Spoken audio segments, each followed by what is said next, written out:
Sadya, makanood kaiba si Ma'am Lalaine.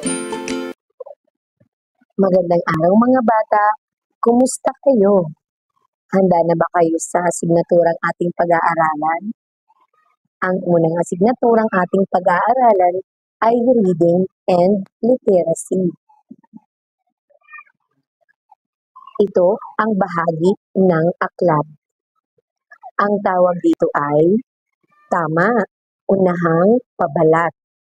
Dito makikita ang pamagat ng aklat, ang may akda o sumulat at tagaguhit nito.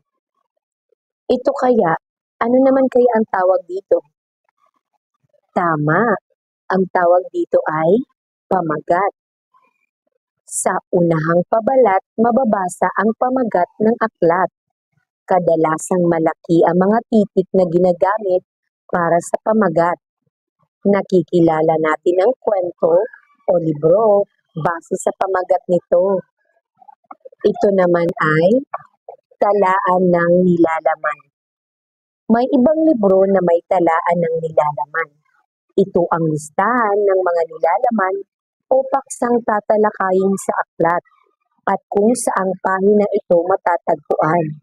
Pero kung iisa lang ang kwentong nilalaman ng aklat, wala nang talaan ng nilalaman. Ang tawag naman dito ay pahina. Dito makikita ang mga pangyayari sa kwento. Dito rin makikita ang paksa at aralin nilalaman ng aklat kung ito ay isang textbook.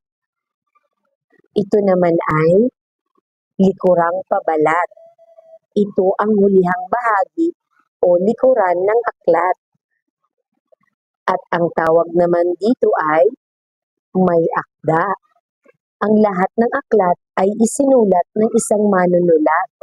Ang tawag sa sinulat ng aklat ay may akda o di kaya ay author sa Ingles. Ito naman ay tagaguhit.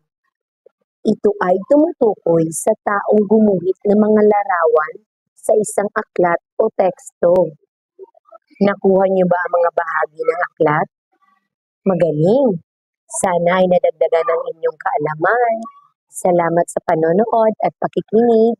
Paalam!